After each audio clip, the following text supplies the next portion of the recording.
Hi, my name's Brielle. At my own family's fancy dinner, my brother leaned across the table and sneered, "What's it like being the most useless one here?" My parents didn't defend me. They laughed. They called me the stain on this family. I sat there, holding back the fire in my chest, and finally whispered, "So the money I used to support all of you was dirty money?" That was the night I stood up, walked out, and left every bill they'd ever dumped on me behind. But here's the question. When your own blood decides you're nothing but a burden, do you keep paying the price, or do you finally make them feel what useless really means? Before we dive in, tell me, what time are you listening and where from? Drop it in the comments. I want to know who's out there because this story, it's about to make you wonder what family really means. I still remember the chill in the December air that evening, the kind that cuts right through your coat and makes you wonder if you'll ever feel warm again. Downtown Dallas was lit up for the holidays, storefronts glowing, carolers singing on the sidewalks. From the outside, it looked like magic, but as I walked into that restaurant, a high-end place my parents had chosen for our family unity dinner, I knew the night would be anything but magical. The maitre d' smiled politely, asked for our reservation, and led me down a hallway to a private dining room. I could already hear the hum of conversation through the door before it swung open. My family was gathered around a long mahogany table set with fine china and glittering silverware. They looked like the picture of refinement, if you didn't know better. I spotted my place before I even sat down, the far end, closest to the restroom. Of course. I slid into the chair, smoothing the skirt of my dress, trying to ignore the faint wine stain already on the folded napkin in front of me. It wasn't an accident. Nothing in this family ever was. "Brielle," my mother said, her voice smooth and sweet like honey over ice. "You made it." "Of course I did," I replied, offering a small smile. I wasn't about to give her the satisfaction of knowing how unwanted I felt. The chatter carried on, my brother Cassian holding court at the other end, his voice louder than anyone else's. He thrived on attention, thrived on being the golden child. I listened as he recounted some new business deal, watching the way my parents leaned in, glowing with pride. Then, like clockwork, his gaze drifted down the table toward me. His smirk spread slowly, and I braced myself. "So, Brielle," he called out, making sure everyone could hear, "what's it like being the most useless one here?" A few cousins chuckled. One even covered her mouth, trying to hide her grin. The laughter was sharp, cruel, and deliberate. My chest tightened, but I kept my face steady. I'd learned long ago not to give them the reaction they wanted. I reached for my water glass, steady hands disguising the storm brewing inside me. My father, Hollis, didn't even look up from cutting his steak when he added casually, "You're the stain on this family, Brielle." Miriam, my mother, tilted her head with mock pity. "At least you should be grateful we let you sit with us tonight." The words sliced deeper than I expected, even after years of being dismissed. Around the table, I caught the eyes of relatives, some smirking, others avoiding my gaze like if they didn't look, they weren't complicit. The air grew heavier, pressing down on my chest. I could have stayed silent. That's what I usually did. But something in me snapped, quietly, calmly, but irrevocably. I set down my glass and looked straight at my parents. "A stain?" My voice was measured, almost gentle. "So the money I used to support all of you was dirty money?" The room stilled. The laughter died instantly. Forks paused mid-air. Cassian's smirk faltered, though he tried to recover, shifting in his chair. My father forced a tight smile, while my mother gave a little laugh that rang hollow. "No need to be dramatic," Miriam said, waving a hand like she was brushing away an inconvenient truth. But I wasn't finished. I turned my gaze to Cassian, holding it until he finally stopped fidgeting. You'll soon find out what useless really feels like when this so-called stain stops paying everyone's bills. I didn't raise my voice. I didn't need to. Calm words cut deeper than shouts ever could. The silence that followed was louder than their earlier laughter. Without another glance at their faces, I picked up the napkin with the faint stain, folded it neatly, and placed it back on the table. I rose from my chair, the scrape of wood against tile echoing in the stunned quiet. Murmurs swelled behind me, but I kept walking, my heels tapping a steady rhythm toward the door. I didn't look back. Not once. The room was silent when I walked out, leaving them with the bills they thought I'd keep paying. What would happen once they realized I wasn't bluffing? That question carried me through the night like a restless echo, even as I tried to sleep. The next morning, pale winter sunlight seeped through my blinds, and my phone lit up before I even opened my eyes. Dozens of missed calls blinked across the screen. Miriam, Hollis, Cassian, over and over again. Their persistence used to make me feel guilty, like I owed them something. Today, I just turned the phone face down on the nightstand and slid out of bed. In the kitchen, I brewed a pot of coffee, the rich smell filling the quiet townhouse.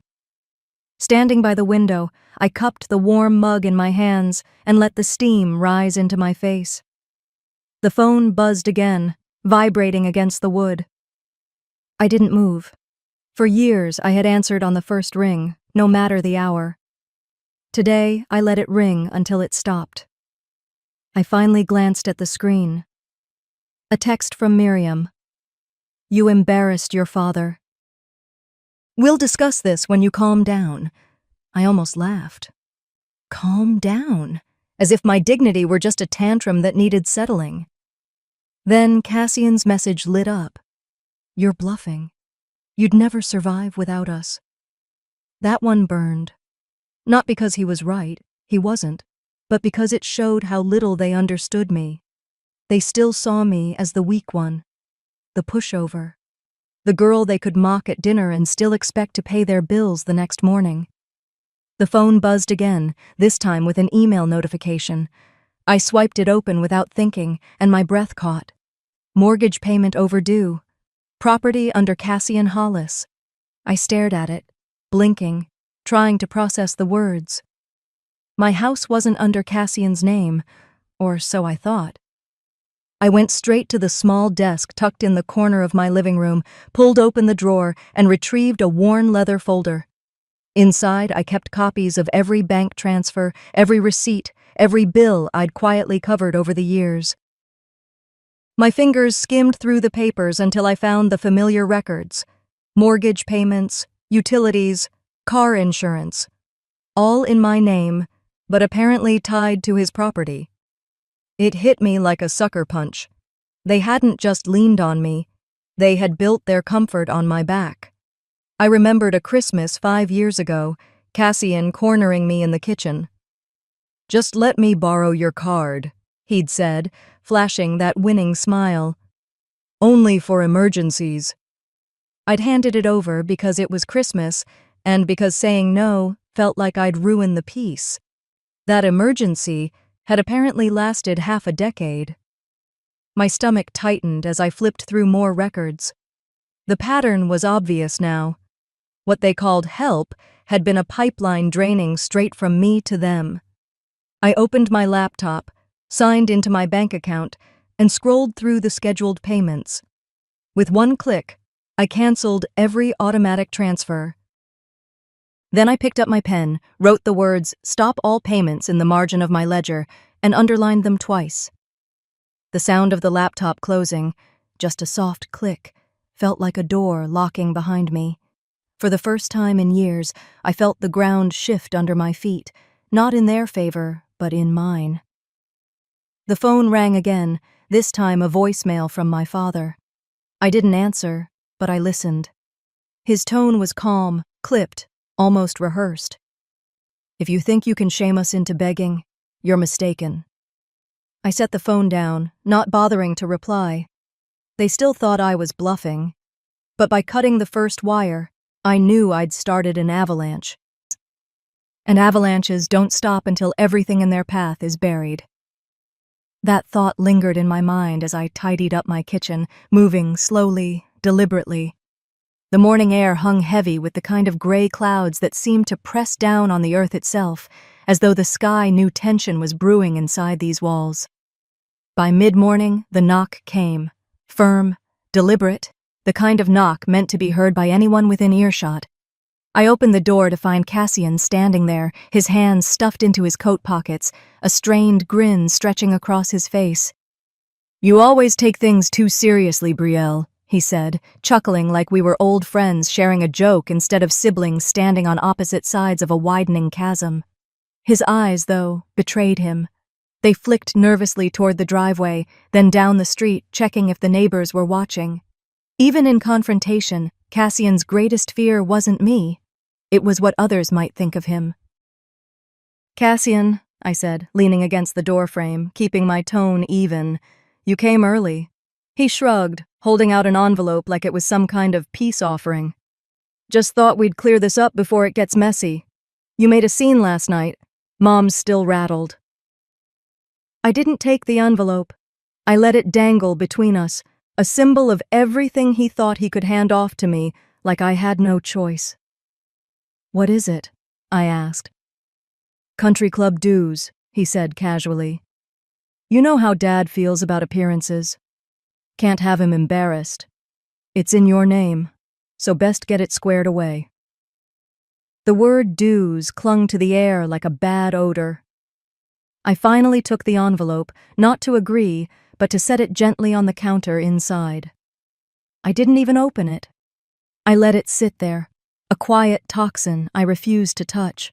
Inside, I could feel my pulse rising, but I didn't show it. For years, I folded. I gave in.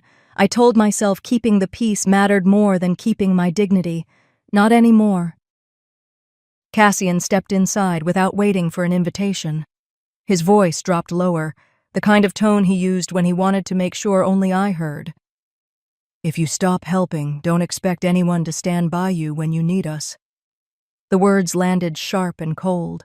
It wasn't even veiled anymore. An open threat of exile, a warning that love and loyalty were conditional, tied to how much I could provide. The winter light caught his figure, casting a long, dark shadow across my kitchen floor, stretching toward me like a reminder of every year he'd towered over me, taking credit, taking control. I swallowed back the heat building in my chest and let a memory surface. 16 years old, my debate trophy glinting in the auditorium light. I'd done the research, delivered the arguments, carried the team. But when the award was announced, Cassian had been the one on stage, shaking hands, smiling for the photos. Dad had patted him on the back and said, "This is what leadership looks like." I'd stood in the corner, clutching the notes I'd written, invisible. Now, here he was again, trying to erase me, make me feel like I didn't count unless I carried the weight for him. I looked him in the eye. My voice was steady, almost calm. "Take the envelope back. I don't accept mail that isn't mine." For a moment, he just stared at me, stunned. He wasn't used to me pushing back without raising my voice, without tears or pleading. My composure rattled him more than anger ever could. "You'll regret this," he muttered finally, snatching the envelope back with more force than necessary. I didn't answer. I walked him to the door, opened it wide, and waited. The silence pressed harder than any argument. Cassian stormed out, his shoulders stiff, muttering curses under his breath as he headed for his car. When the door clicked shut behind him, I leaned against it for a second, my hands trembling, not from fear, but from release. The kind that comes when you finally stop carrying a weight you never should have borne in the first place. I thought shutting the door would end it. But by nightfall, the war had already moved into my inbox. And the messages weren't just from them. Outsiders were now chiming in. By the time the sun dipped low and the street outside fell quiet, my living room glowed only with the light of my phone screen. The rest of the house felt dim and heavy, as if even the walls knew something was wrong. The first vibration made me jump, though I had been expecting it. One message, then another. Soon it was a flood. Aunts I hadn't spoken to in months. Distant cousins whose names I barely remembered. Each one carried the same undertone. Judgment. How could you do this to your parents? They gave you everything. Brielle, this isn't like you. Fix it before it's too late. You're tearing the family apart. I set the phone down on the coffee table, staring at it like it was an enemy breathing in my own house. I had known Cassian wouldn't let it rest, but I hadn't expected how quickly he'd rally the troops. For years I had been the silent backbone, quietly writing checks, bailing them out of one crisis after another. And now, the moment I said no, I was the villain. I picked the phone up again, scrolling through the endless barrage. The words blurred, but the intent cut sharp. They wanted me back in line, paying, apologizing, staying quiet. Then came the ambush I hadn't braced for, a notification from Facebook. Against my better judgment, I opened it. My sister-in-law had posted a smiling family photo from last night's dinner, captioned, "Family is about love, loyalty, and showing up when it matters. Some people forget that." My breath caught. The picture was of everyone gathered around the long dining table. Except me. I'd been cropped out, cleanly, as if I'd never sat there at all. The comments came fast. "She's heartless. Ungrateful daughter. Shame she turned her back on the people who raised her." Hundreds of likes, dozens of supportive replies to her. Not one voice asking where I had gone or why my name was missing from the picture. I sat frozen, the glow of the screen painting my face in blue light. My chest tightened with something deeper than anger. It was the sting of being erased. They didn't just want my money. They wanted to erase me from the narrative completely. As my hand trembled slightly, I whispered to myself, "So this is the story you want to tell." Then the phone rang. A name I hadn't expected lit up. Maren. A cousin I hadn't seen in months. One of the few who had never laughed when Cassian made his cruel jokes. I hesitated, then answered. Her voice was low, urgent. "Brielle, Cassian's making calls. He's trying to turn everyone against you before you can say a word. I thought you should know." I closed my eyes, breathing slowly. For the first time that day, I felt a thread of something other than rage. Maybe hope. Maybe just relief that someone still saw me. "Thank you, Maren," I said softly. "You don't know how much this means," she sighed. "Be careful. He's ruthless when he thinks he's cornered." When we hung up, I didn't rush to post a response. I didn't beg, didn't explain. Instead, I whispered into the stillness, "Not yet. They'll hand me the rope they're using to hang me." I scrolled back to the post one last time. At the bottom, a new comment caught my eye. It was from my mother. It breaks my heart. She was always so ungrateful. My hand clenched around the phone so tight it hurt. The screen dimmed slightly, as though the house itself shared my grief. My own mother.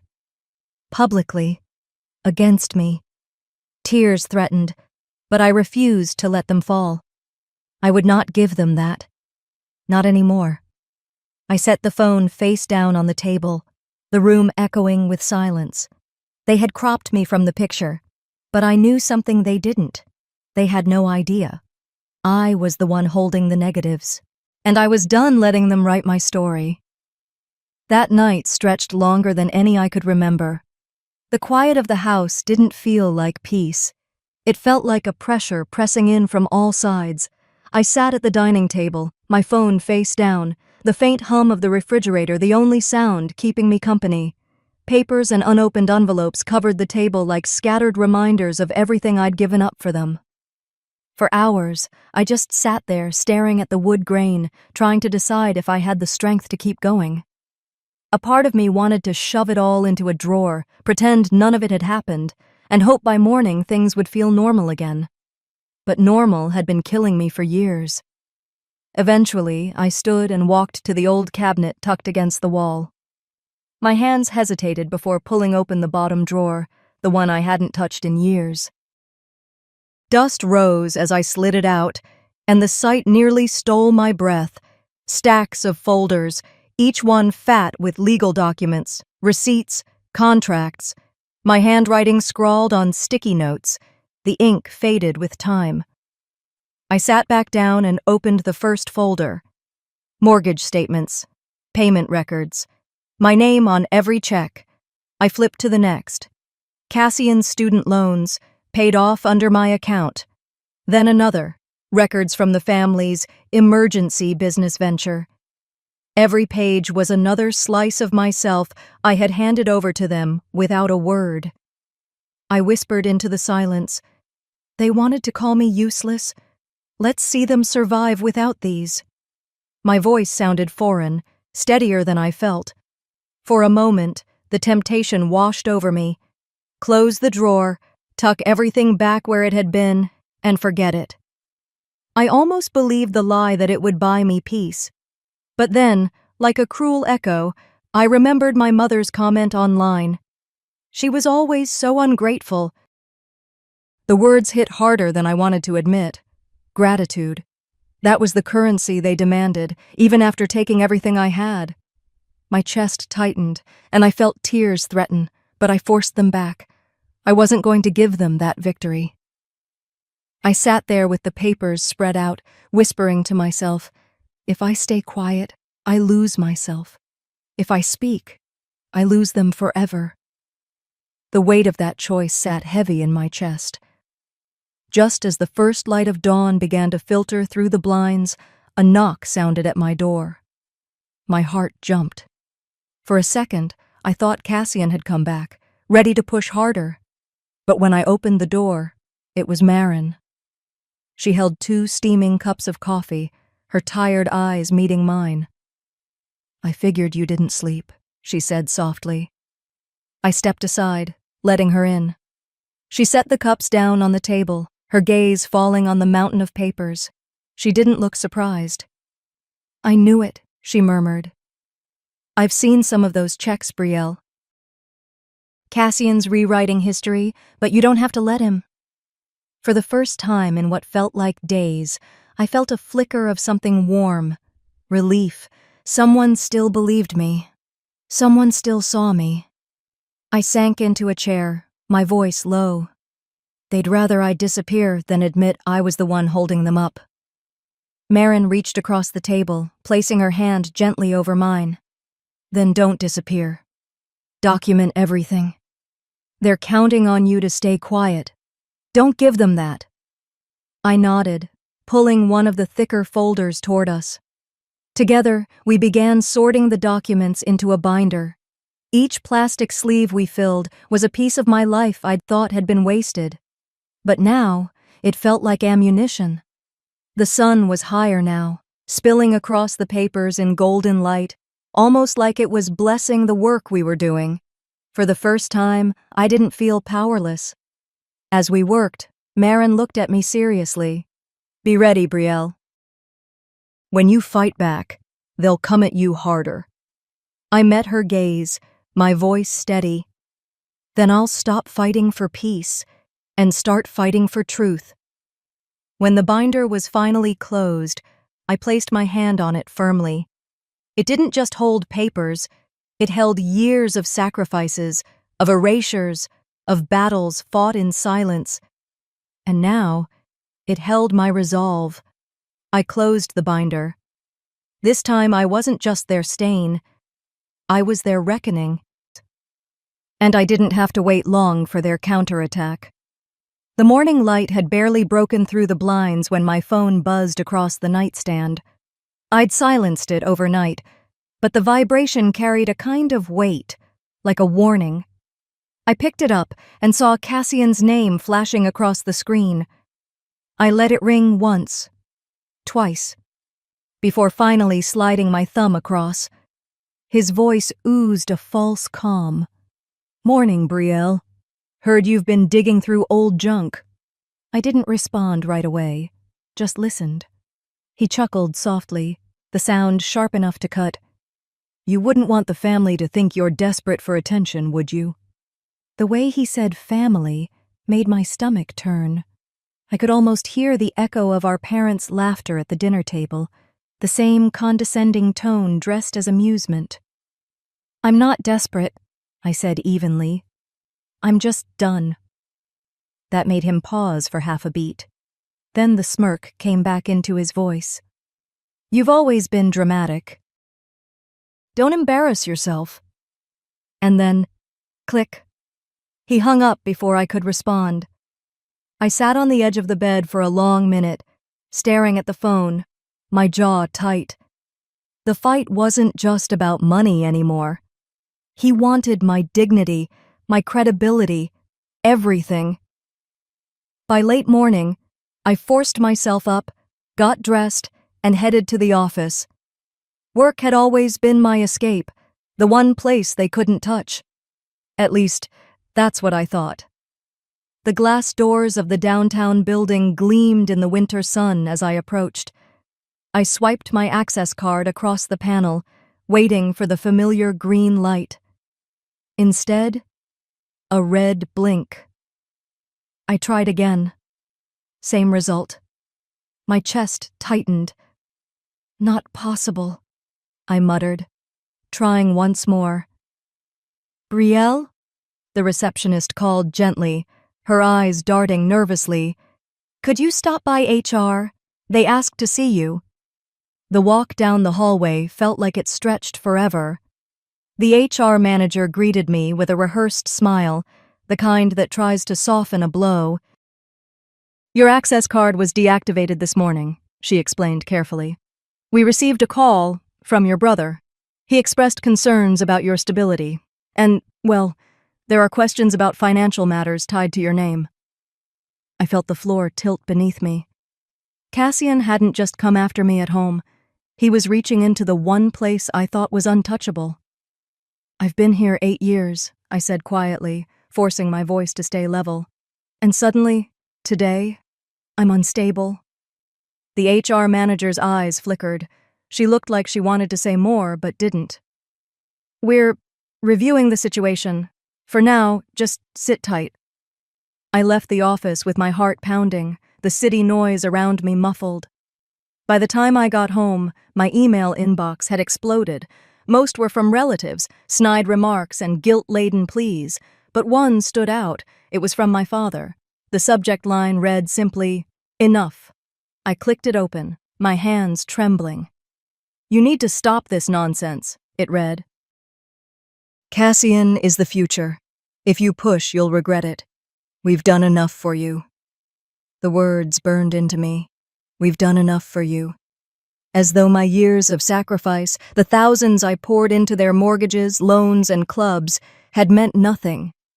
For a moment, I just stared at the screen. Then I hit forward, sending the email straight to Marin. Within minutes, she called. They handed you proof, she said firmly. This isn't just emotional abuse, it's coercion. Keep everything. Don't delete a word. Her conviction steadied me. They won't shut me down again, I said out loud, the words filling the quiet room like a vow. That night, I gathered every folder we'd sorted the day before, slid them into the binder, and locked it in the safe I hadn't used in years. My hand lingered on the metal door as I whispered, If they think I'm done, they've forgotten who taught them to survive. As I turned off the lights, I knew one thing. Cassian wouldn't stop until I was destroyed, but he didn't realize I was finally done playing by their rules. The message came the next afternoon. A group text from my father, short and sharp. Be at Cassian's place tonight. We'll settle this once and for all. I stared at the screen, the words sitting heavy in my chest. A family summit. I knew better than to believe it would be fair. This wasn't about resolving anything. It was about cornering me, breaking me into silence again. Still, I grabbed my binder, slid it into my leather bag, and told myself, if this is the battlefield they chose, then so be it. By dusk, I was standing in front of Cassian's glass and steel condo in River North. The Chicago skyline shimmered through the tall windows, but inside, the air felt suffocating. Cassian opened the door with a smirk already plastered on his face.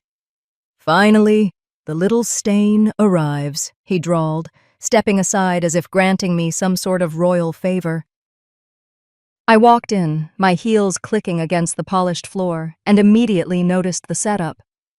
My parents sat stiffly on leather chairs, hands folded, faces unreadable, but the tilt of my father's chin told me whose side they were on. Around the room, cousins, uncles, and even a couple of family friends filled the seats. Witnesses. Cassian had turned it into a trial. I didn't greet anyone. I just found an empty chair near the corner and sat, placing my bag gently at my feet. Cassian started before I'd even settled. "We all know why we're here," he announced, his voice carrying the smug rhythm of someone who thought the verdict was already in his favor. "Brielle has been financially reckless. She's endangering the family's reputation with her tantrums." A few murmurs circled the room. My father leaned back, nodding as if the words were gospel. My mother sighed dramatically, eyes darting around to make sure everyone saw her disappointment. I stayed silent, letting Cassian build his case. He pulled out a stack of papers, bills I recognized but knew weren't mine to pay. He waved them like evidence. "She's trying to destroy everything we've built." Not a single person looked at me. They all kept their eyes on him, as if waiting for the cue on how to feel. I folded my hands calmly in my lap. My silence unnerved him. I could tell. His gaze flickered to me, searching for anger, for a crack he could exploit. Finally, I bent down, unzipped my bag, and pulled out the binder. I placed it on the glass table in front of me and flipped it open with slow, deliberate care. The sound of the rings clicking echoed in the room. One by one, I slid documents across the table. Title deeds, mortgage receipts, wire transfer slips, all with my name, my signature. Years of sacrifices they had buried under their narrative. When the last page hit the table, I looked Cassian directly in the eye. My voice was steady, quiet enough that they had to lean in to hear. "So tell them again," I said. "Who's been paying your bills?" The room froze. Gasps whispered through the air. One uncle leaned forward, squinting. "That can't be true." Another relative picked up a page, his brow furrowing. "These are notarized. I know this stamp. It's real." The color drained from my father's face. My mother's lips parted, but no words came out. Cassian, for the first time, faltered. He lunged forward, trying to snatch the documents, but I slid them back toward me with a single, sharp motion, my hand steady. "No," I said firmly. "These are mine, and so is the truth." Cassian's jaw tightened. "You think this proves anything?" His voice cracked on the last word, betraying him. I leaned back, folding my arms. "It proves enough. You called me useless. Fine. Starting tonight, you'll see how useless I really am, without me." The silence that followed was suffocating. No one laughed this time. Even the cousins who had always smirked behind his back avoided his gaze. Cassian tried to smirk again, to regain control, but the edges faltered. For the first time in years, he looked unsure. And I sat there, calm and unflinching, knowing I had just shifted the ground beneath his feet. Cassian's smirk faltered for the first time in years, because he finally realized I had come prepared. But I didn't expect his retaliation to be even darker than his insults. The knock came just after sunrise. Sharp, deliberate, the kind of knock that already told you bad news was on the other side.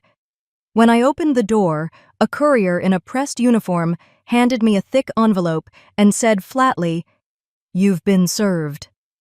My hands shook as I tore the seal. At the top of the papers, Cassian Hollis v. Brielle Clark.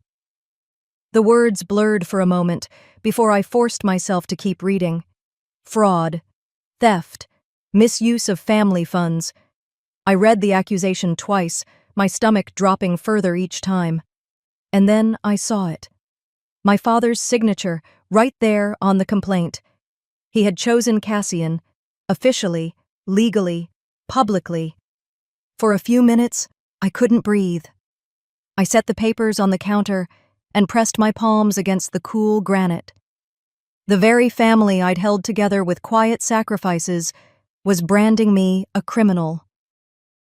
I stumbled into the bathroom, catching my reflection in the mirror. My eyes were swollen from nights of no sleep, my hair pulled back messily. I whispered to the woman staring back, "You wanted to break me, but I'm still here." I dialed my lawyer, an old college friend who'd always warned me about giving too much. His sigh was heavy through the line. "Brielle, this isn't about winning. They're trying to smear you, tie you up in court until you can't fight back. But don't panic. We'll expose the holes in their case." I nodded silently, though he couldn't see me. "So we go to court," I said, more to myself than to him. The next morning, downtown Chicago felt colder than usual. The courthouse loomed tall, its steps filled with people. Inside, the gallery buzzed. I spotted relatives, neighbors, even Cassian's golf buddies. They wanted an audience for my humiliation. Cassian's lawyer, slick in a gray suit, wasted no time. "Ladies and gentlemen," he began, "this is a case of a bitter woman trying to tear down the very family that gave her everything." His words dripped with venom, painting me as unstable, jealous, and reckless. I sat still, binder in my lap, waiting for my turn. When the judge finally nodded, I rose slowly, every eye locked on me. I placed the binder on the table, unclipped the rings, and began laying down receipts, wire transfers, contracts. Each one bore my father's acknowledgement. Then I reached into my bag and pulled out something small. The napkin from that dinner. The faint wine stain still visible. I set it gently on top of the stack of documents. "Remember this?" I asked, looking straight at Cassian. "You called me a stain. Today, the stain tells the truth." The courtroom shifted. Murmurs broke out. One man in the gallery whispered, "That's the napkin," while others craned their necks to see. The judge leaned forward, eyebrows raised as he skimmed the papers. His frown deepened. He turned toward Cassian's side. "These signatures, they match notarized records. How do you explain this?" Cassian's lawyer stammered, flipping pages he clearly hadn't expected me to produce. My father looked down at the table, refusing to meet my eyes. I didn't raise my voice. I didn't need to. "I gave until there was nothing left," I said, steady and cold. "But I will not give you my dignity. That ends today." The silence that followed was heavier than any insult they'd ever thrown at me. The judge set down his pen slowly, and Cassian's lawyer whispered frantically in his ear. But the verdict wasn't the only blow waiting for him. The judge's gavel hit the block with a sharp crack, the sound reverberating through the courtroom. "Case dismissed. With prejudice." His voice carried a finality that cut deeper than any insult Cassian had ever thrown at me. Gasps rippled across the room. I caught sight of Cassian's face, his smugness drained, leaving only the pale, stunned look of a man who never thought he'd lose. His lawyer leaned in, whispering furiously, but it was clear nothing could undo what had just happened. The judge turned toward their table. "This court does not take kindly to fabricated claims. Ms. Clark's evidence is irrefutable. You've wasted this court's time." For a long moment, silence hung heavy. Then I gathered my binder, holding it close. My hands were steady. I'd waited years for this moment, and now it was here. On the courthouse steps, the cold Chicago air cut at my face. People brushed past me, strangers, relatives, neighbors, all buzzing with whispers. A few cousins approached quietly, not loud enough for others to hear. "I'm sorry, Brielle," one said softly. "We should have spoken up sooner." Another added, "We knew, deep down. We just didn't want to get in the middle." I nodded politely, offering a faint smile, but inside, I knew the truth. Their silence had cost me years. I didn't have the strength left to comfort them. Behind me, I caught a glimpse of my father walking down the steps beside Cassian. His shoulders were slumped, his face gray with something that might have been shame, or maybe just defeat. He didn't look my way, didn't say a word, he just kept walking. And I didn't follow. That was the final thread snapping. Later that afternoon, I sat alone at my dining table. The sunlight cut across the wood, lighting up the small box I'd placed in front of me. With careful hands, I opened it. Inside was the napkin from that dinner, the one with the faint wine stain, the one that had once felt like proof of my humiliation. I smoothed it flat across my lap, tracing the edges with my fingers. For the first time, I didn't see a stain. I saw survival. "They called me a stain," I whispered. But I was the fabric holding them together. I folded it carefully and tucked it into a journal, not as a scar, but as a reminder that I had endured, and that endurance was mine, not theirs. Weeks passed. The storm quieted, though I knew the whispers hadn't fully died. One chilly morning, I found myself sitting in a small cafe near the courthouse, the scent of roasted coffee beans mingling with the sound of quiet chatter. Across from me sat Marin, the cousin who'd stood by me when no one else dared. My lawyer joined us, sliding into the booth with a tired but relieved smile. We talked about what came next, not lawsuits, not bitterness, but something bigger. Marin leaned forward. You know, Brielle, you could help a lot of women who've been through what you have. Maybe a non-profit, a place where they don't feel erased." For the first time in years, I laughed. Not a forced smile, not a polite chuckle. A real laugh from deep in my chest. It startled me, how good it felt. I looked out the window at the passing cars, at the people bustling through their lives, and then back at the two people sitting across from me. "Sometimes family isn't the ones who share your blood," I said softly. "It's the ones who never make you feel like a stain." I paused, my voice lowering as if speaking directly to whoever might be listening, even beyond this cafe. "Would you have forgiven them? Or would you have walked away too?" The question hung in the air, heavier than any answer. I stood up from that table, and I never sat back down again.